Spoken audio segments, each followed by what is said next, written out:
Well, we're in Romans. I don't have a clicker. Where'd my clicker go? Did I not get? Oh, I didn't get it. We're in Romans 12. What a great chapter. Um, Spent quite a bit of time last week talking about worship, talking about the word usage in Romans 12, 1 and 2, and about how that word really is latura in there. It doesn't really mean worship in the sense of falling on your face, but has to do with temple service. And we spent some time on that. But as we move into verse 2, it says, don't be conformed to this world, but be transformed, right? The idea of being changed. And I think that's important.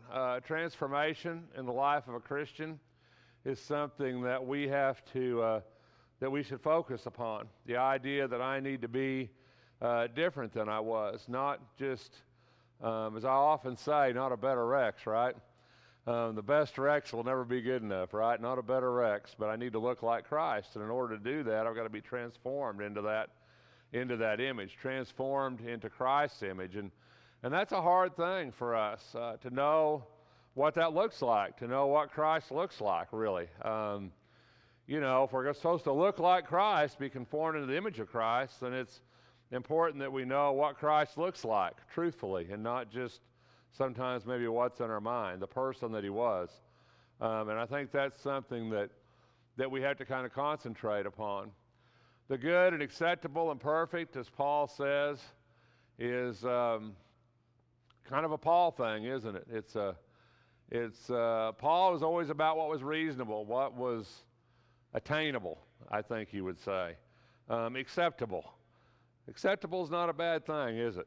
We always kind of want to be exceptional, not acceptable, right? But acceptable is good in the eyes of Christ and the eyes of God, to be something that can be accepted, something that's perfect, something that's good. And as Paul goes through 12, he's going to kind of tell us what that consists of, the idea of what we're supposed to be in order to be that way. Because I think life's a journey. Christianity's a journey. I've always said that. And I hope, I know I look different now than I did 5 or 10 years ago, not just the fact that I'm gray and old, but the fact that hopefully I look different inside than I did 5 or 10 years ago, right? Hopefully we're all looking a little different inside as we travel, as we journey through our walk as Christians. And I think that's what Paul starts to allude to here with our lives. Are there any comments? I know we spent quite a bit of time here last Sunday, like the whole class on one verse. That's okay. It's all right. We can do that. But as we move into 3, I think Paul starts to elaborate on what he's saying in 1 and 2. As we talked about 1, and we talked about that idea of it being our service, and I think maybe we need to back up to that for a minute before we move. And I know we were there, and I kind of hate to back up, but we have to talk about this, verse 1, because verse 1 is what ties this in. Acceptable spiritual service of worship, which we talked about. It's not the word for worship, not proskuneo in the Greek, but laturo. And that word means service, as in service of the temple, as in what the priests did. So worship's not a good translation here. Because when we read this verse and we read the rest of Romans 12, we kind of wrap our head around this thought that, okay, worship is service, right? But service and worship are 2 different kind of ideas. So we can't really, and I think that's what's misleading about Romans 12. And I think that's why when people read Romans 12 and then they go, well, my service is my worship. Working at the food bank, doing whatever, that's my worship. Well, that's not really what Romans 12 is saying, because that's really not true. What Romans 12, if you take that word worship out of there, it's our service, right? He's talking about our service. And that service does what? It transforms us, right? In other words, it's a thought. So if I have a service to God, and that service to God is godly, that service to God is God-focused, it's because I'm doing it for God and not for Rex, which is a really big thing when it comes to service. Because a lot of times when we do service, it winds up being for me and not for God. And I say that, talking about me, because yes, it makes people look at you and, oh, look at that person. Or maybe it gives you a little praise, maybe it gives you a little respect, maybe it gives you a little validation, things that by people saying things. So, but if our service is God-directed, then service becomes a way that we transform ourselves into God's image, because Jesus said, I don't come to be served, but I come to serve, right?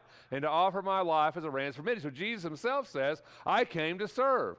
So if we want to be conformed into the image of Christ, it makes sense that we would be servants. Not leaders, but servants. And because of that, as Paul gets into Romans 12, he says this is how you can serve, and this is how to do it right, and this is how to do it godly, and this is what God expects, and this is reasonable and acceptable and doable. Okay, so many times we look at the Bible, like I'm doing the Sermon on the Mount on Sunday night, and people read the Sermon on the Mount, and they say, well, Rex, you just can't do that. You just can't live that, Sermon on the Mount's too good, too perfect. You can't, there's no way you can attain to that level of godliness or that level of what Christ wants us to be, because it's just too much, And I think sometimes it can be a little overwhelming when you say that, and you're like, well, I just can't do that. Well, Paul was very big on things we can do, on things that are attainable. So I think one thing that Paul teaches is that, number one, service can be acceptable, service can be attainable, and service can be reasonable. Our reasonable service, right? And I think that's important, because it has to be things that you and I can do. You and I need to be transformed. And it's something that all of us can do. And in this examples he's going to give us in Romans 12, he gives us a lot of examples of things that all of us are able to do. But he starts with this disclaimer in 3, and that's that it has to be in humility. Service can't be proud, or it has to be a humble state. And that's what Paul really says. He says not to think more highly of ourselves. It's easy sometimes, maybe it's a trap we fall into, I don't know. But it's easy sometimes to kind of puff ourselves up a little. Well, look what I do. I think that's something we can do, right? Look what I do. Look at everything I do. I hear people, I've heard that so much in my life. And it's terrible to say that, to puff ourselves up, to exalt ourselves,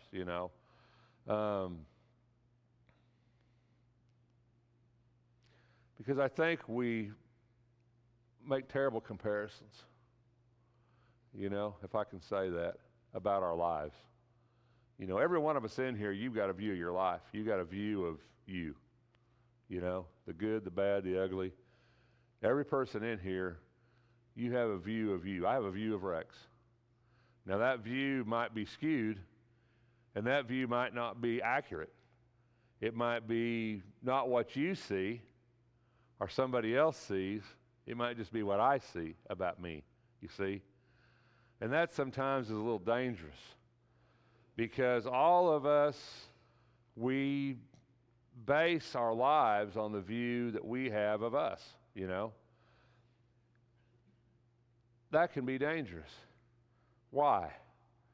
Because it's easy for me to self-justify myself, self-justify my actions based on my view of Rex, How do I explain this? So if I say, if maybe I do something or say something, and I'll say, well, I did that because I have a reason to do it, because somebody did this to me, or because something in my childhood, or because that's just the way I see it, I can have false justification for my actions, That's bad to do that. Huh? Maybe it's not false. Maybe it's truth in our society today is fallen so far away from the truth and into wokeism that we no longer accept truth as justice and good enough. Don't you think we've been led away a little bit? And when you say we're not supposed to look at ourselves, we are supposed to examine ourselves, but not for one another, but for Christ, right? Right. I think self-examination is important, but I think when we self-examine ourselves through our own eyes, we tend to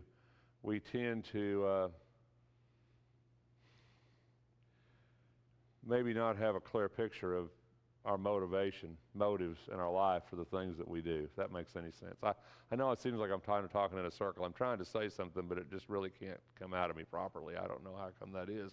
English is my first language, but the truth, it's easy to say, it's easy for me to say, when I've had a hard day or I've worked hard or whatever, to say, and then I go home and sit down and I say, and maybe I relax and I say, well, boy, I deserve it. I deserve to have a break, or I deserve this, right? Well, in my mind, but I think on a deeper level, it's like me saying, oh, well, I do this for the church, or I do this for somebody else, And in a way, I guess I start to have a justification or a righteousness that comes off of my actions or based upon what I do and what I perceive of myself as doing. When the truth is, I don't know that Christ always sees me that way. Christ sometimes sees the selfish Rex, the Rex that, that's maybe trying to justify myself when maybe I don't have any justification, How can I say that I'm holy or I'm righteous or I'm serving God any more than anybody else, or any more than, and I think, I see people who serve God in so many ways and serve God quietly and peacefully and do amazing things that never get any reward for that. And maybe we don't even really think they're doing that godly of a thing, Maybe we don't see it that way or perceive them that way. And I think it's important that we look at people through clear eyes, through truthfulness, and look at our own lives truthfully, to lay my life out in a truthful manner and say, who am I really, and what motivates Rex, and what makes Rex Rex, and what makes Rex do something or not do something. What's inside of me? What motivates me? What's my justification for my actions? Those are hard questions to ask ourselves, but I think it's questions that we have to ask ourselves, not to think more highly of ourselves than we ought to think. I think it's good to have self-esteem, to have a good self-image. I do. I think we should have confidence within ourselves of the people that we are. I think that's important. I think without that, we fall apart. But to not think more highly than we should think, I think that's important too. Perspective in life. For just as we have many members, and the reason he brings this up is because he starts talking about the church. And I think it's important in this body that's the church, that we view one another through humble eyes, that we view each other with the opinion that we don't know what each of us does every day. We don't know how we think, what we do, how each one of us acts. That we have to not think that I'm better than anybody else, and that's what he's saying here, anybody else in the church, not thinking that I'm more of a servant or more of a giver or more of a whatever than anybody else is, because the truth is, I don't know everything you do. I don't know what's in your heart, and you don't know what's in mine. So we have to exist with one another in a humble state. What does that mean, truthfully? To exist with one another in a humble state. How should we act towards one another? Right? Who should we be towards each other? We're members one of another, he says, and that's true. We're all in the body. We're all part of Christ. So we're each members one of another. When you view somebody with humility, you lift them up. When you're having a conversation with someone, what do you talk about? I mean, just a friend or something, What do you talk about? You're having lunch with a friend, right? And is your conversation about you? Is it about them? What's forefront on your mind? This is what's going on with me. This is what my life's about, right? This is what, I think it's astounding. Sometimes that's our conversation. We're caught up in our world, what I'm doing, when maybe our conversation should be, how are you? Tell me about your life. What's going on in your life? You know, my life's not that important. I think that's something that starts conversations, to want to know about somebody else, to lift them up, to make them feel important. You know, how do you make somebody feel important when you talk to them? Maybe that's a better way to phrase it. How do you make someone feel important when you're in a conversation? And how do you make somebody feel not important when you're in a conversation? Look at it, listen to it, put your phone down. Right. Look at them, listen to them, respond to what they say, right? Don't talk over them, which I tend to do. Don't talk over them, right? You know, we can make people feel important. We can make people have worth by honestly wanting to be involved in their conversation. You know, conversations, even though they exist between two people, can be amazingly one-sided, right? Do you agree with that? So, you know, we can be one-sided in a conversation. Finish people's sentences. All these things that I do, all these things I talked about in that sermon, things that I'm really guilty of. Finishing people's sentences, talking over somebody. Mind's off somewhere else when I'm still on this subject. You know, to be a good listener, to be a good conversationalist takes effort. It takes effort. And it's something that we have to put forth. And I think we can easily disrespect someone. We can easily make people feel less important just by how we talk, just by how we act, just by the view we have of ourselves compared to other people. If we think we're more important than somebody else, or my life's more important than yours, or what I have to say is more important than what you have to say, right? All those things factor into this. Paul wants us to have humility towards each other, to respond to one another, to have true relationship in the church. And I think that's important for us to do. The people that I'm closest to are the people who know me the best. Does that seem like a stupid statement? You know, the people I'm closest to are the people who know me the best. You know, not the people who know just preacher Rex or mechanic Rex or whatever Rex, but the people who know angry, mad, sad, depressed, and Rex, you know. The people who know Rex, you know. Those are the people I'm closest to. And the reason I'm close to those people is because I share with those people, you know. I have conversations with those people. They know who I am. You know, it's not a difficult scenario.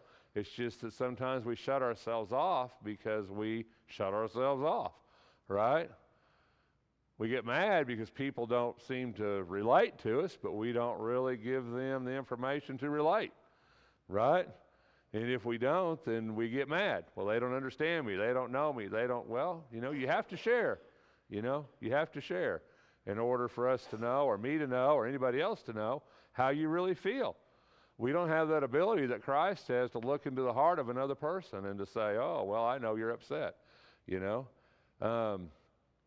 you have to share that. And I think Paul would want us to share. God, Christ wants us to share it, right? And in this, he says we all have gifts. All.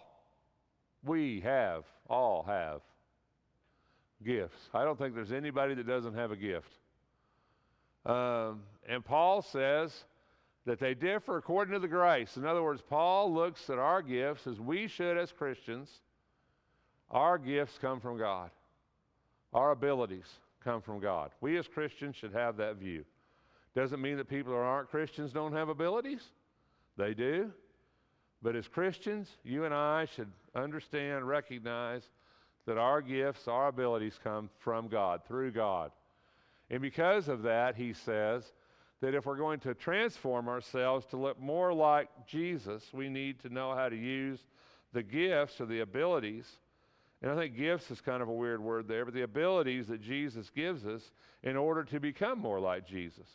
Because if Jesus was a servant, then these gifts that you and I have, these abilities that you and I have, as Paul starts out this, are not to make us feel better about ourselves or more exalted within ourselves. These gifts that we have are about being humble and using them to exalt Jesus Christ in the lives of other people. So it's really easy when you think you have a gift or you have an ability, which all of us do, and we think we're really good at that. It's really easy to be proud about that and to say, oh, well, look what I can do. But the truth is, Paul says, no, it's not about what I can do. It's about what I can use this for to look more like Jesus. So that takes away, puts us in a humble state, in a state of humility. And Paul goes into these different gifts, right?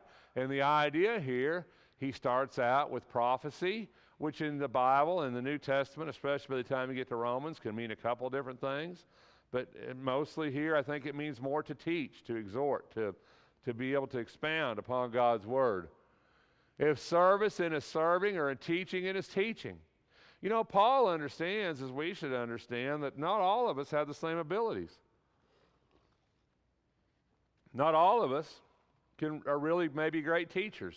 Not all of us can be maybe great servers. Some of us are a lot better at serving than others. But Paul says whatever it is that we have, we should, number one, use it for God, for his glory, not for our own glory. Number two, we should do it to the best of the ability that God gives us to do it. And if we don't, we neglect that gift. We neglect what we're able to do. That's important for us to understand. It says exhortation. You know, that's something sometimes we don't think much about being a gift, but isn't it? You know, there's people in my life that are good at lifting me up. Do you have people in your life like that? There's people in this church that are really good at lifting you up. That's just they have that ability. They're always smiling. They're always want to talk about your day. They always are interested in you. They're good at exhorting. That's a real gift. Sometimes I'm not that good at that. I can be kind of sour, you know, and I can be kind of not wanting to listen. So, you know, I'm maybe not the best exhorter in the world, but some people are really, really good at that. And I think that's important. He who gives with liberality, and I don't think giving here is just money, but it's whatever we give, our time, our energy, whatever it is that we give to God, to give it liberally, right? To slather it on, right, as you would say. And I think here to lead with diligence, to show mercy with cheerfulness. It's hard to be a cheerful mercy giver. That's really a hard verse. You ever thought about that? You know? I mean, that's tough, because if you're showing mercy to somebody, what does that mean? That means they've done something wrong, right? You know, it's hard to be cheerful about that sometimes, just throwing that out there, right? It's hard to be a cheerful mercy giver. But Paul says we need to be cheerful in giving mercy. And boy, that's tough, isn't it? That's always a verse I struggle with a little bit. I mean, I might show you some mercy, but I don't know that I'm going to be real happy about it, right? And yet Paul says we need to be cheerful about that, right? We need to be cheerful about that, about showing mercy. Paul would say, you know, sometimes it's just better to be wronged. I agree with that, you know, and I think that's a good rule to live by. You know, I don't have to always be right, and even if I'm right, I don't need people to tell me I'm right. And if I'm wrong and it makes you happy and doesn't hurt anybody, then I'm fine with being wrong. You know, I really am. I have no issue with that. You know, I think to get along, to love each other, man, we fall short of so much of this. You know, it's easy to read it. It's hard to live it. We fail so miserably at some of this stuff sometimes. I do. Let love be without hypocrisy. Huh. Yeah, that's a tough one, right? It's easy to be a hypocritical, loving person, isn't it? I think. It's easy to say you love somebody and not to, I don't know. Abhor what is evil, cling to what is good. You know, life is a journey. Paul knows that. We know that. All these things are things that all of us are able to do, mostly to some extent. How good do we do them? Maybe not as good as we should sometimes. To be devoted to one another, to give preference to one another. To honor somebody. That's a weird word, isn't it? Love, we understand, brotherly love, which I think in Scripture is really stronger than agape love, in my own opinion. I know we always talk about agape love, agape love, agape love. But to me, phileo, brotherly love, is a lot stronger bond in the Bible. But I think when you get to this next idea, this to give preference to one another and honor, what does that mean? You know, the Bible says to honor your father and mother. And that's a verse I struggle with. I've beat myself up with that verse. Honor your father and mother. What does that mean to honor somebody? Really, what does that mean? You know, you can have a father and mother and you can love them, right? And that's good.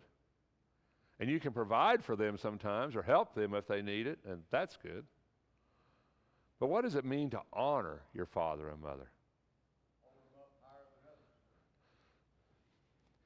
Yeah, I mean, huh? Yeah, special favor, right? To honor somebody. If you honor something, anything, not your father and mother necessarily, but if you honor anything, what do you do to it? You lift it up, right? You make it special. You put it in a special place. You give it a special title. To honor something, right? And here it says that we're to honor one another. You know, and I think that goes beyond just being nice. That goes beyond love. That goes beyond. To honor means you truthfully put them above other things. Put them above other people. You honor them. And you know, he doesn't say you just honor the ones who you think are worthy to honor, right? He says you honor them all, you know. And I think when we do that to one another, that's what we should do in the church. We should honor one another. We should give preference, right? We should give preference to one another. That's important. To be devoted, to give preference, to honor one another, to give preference.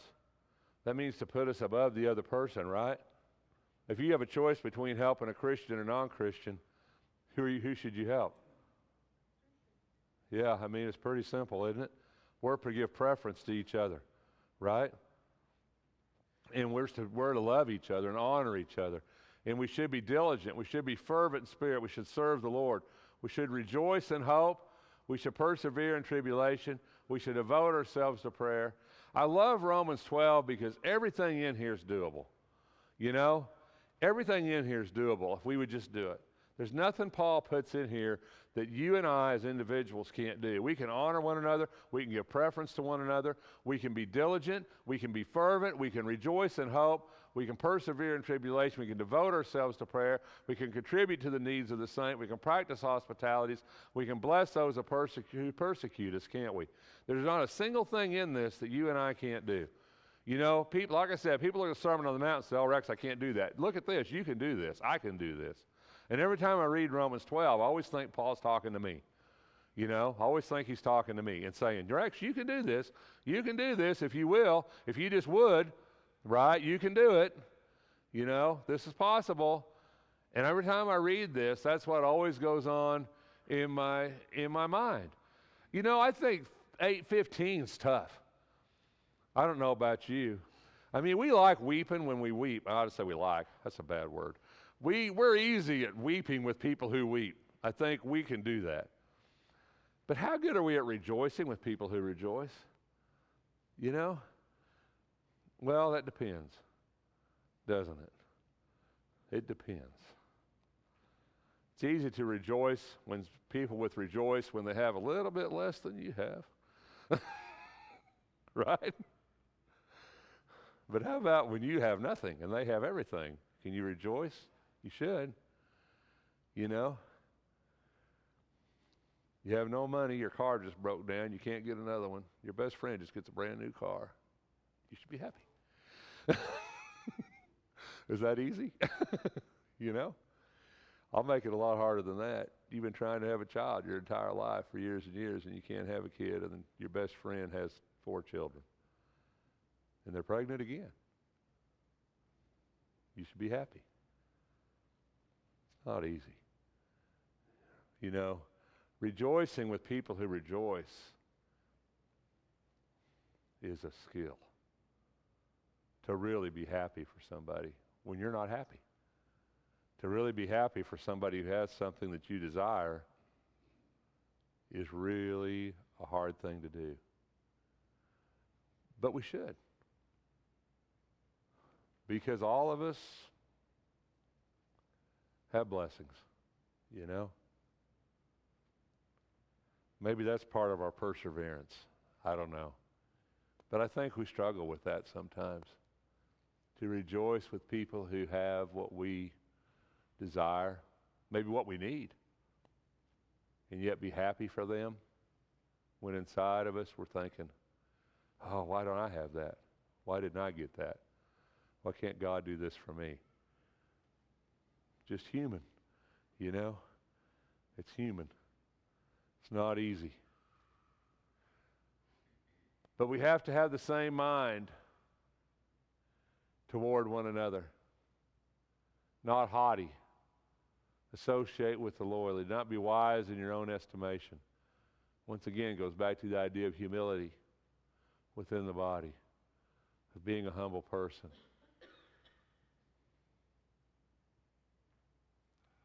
Vengeance is always God's. You know, I don't know a lot of things sometimes. Actually, my sermon this morning was going to be kind of about this, but I just couldn't do it. So I wrote another sermon at 5:30 this morning. So you will get this sermon eventually. Been working on it for like 7 years. Eventually it will come out. I don't know a lot sometimes about forgiveness and repentance and sometimes how that works, but I know one fact. Vengeance is always God's. It's never ours. Ever. That's a fact. And that's exactly what Paul says here. Vengeance is never ours. It's not. Vengeance is mine, says the Lord. You know, I don't, like I said, there's a lot of things. I think I had to, sometimes you got to back up in life and you got to think, this is what I know. This is a fact. And these are facts. And then you have to work backwards from facts. And I think when it comes to dealing with other people and really difficult situations in your life, sometimes you have to anchor yourself on facts. And that's a fact. Vengeance is never ours. Ever. And I think sometimes that's a fact I anchor to sometimes, you know, in my life. It's always God's. And I think that's what Paul says here. You never pay back evil for evil. You know, hate breeds hate. And I know that's, sometimes we have a hard time wrapping our head around that because we think, well, the only thing that a hateful person's going to understand is hate. Or the only thing an evil person's going to understand is force. Or the only way to stop a war is with a war. And all those things are wrong in God's eyes. Hate breeds hate. War breeds war. Evil breeds evil. It's just how it works. The only thing that breaks that's love. That's the only thing that breaks it. Nothing else works. You know? And we sometimes fail to see that because of society. We don't see that. But we need to understand that. God teaches it. Christ preaches it. And we need to believe it. Right? Isn't that what Jesus says? He says, don't pay back evil for evil, right? He says to love your enemies, right? To love your enemies and pray for those who use you. You know, Jesus tells us these very things. These are truths of God, not of Rex. These are truths of God. And I think that's exactly what he's saying here. We respect what is right in the sight of all men. Be at peace with all men. As far as it depends on you. Be at peace with all men. So, are we peacemakers? Are we trouble causers? You know, I've been both in my life. But the truth is, peace has to come from within us. Peace, tranquility, love, that's a decision I make in me. That is part of who I need to be at the core of my being. And when I'm not that person, I'm not godly. Paul starts this idea with being transformed into Christ's image. You know, Christ sometimes got angry. Christ sometimes lashed out. Christ sometimes made accusations. But Christ always had a bigger picture. Christ always had love in his heart. Christ understood and taught that we don't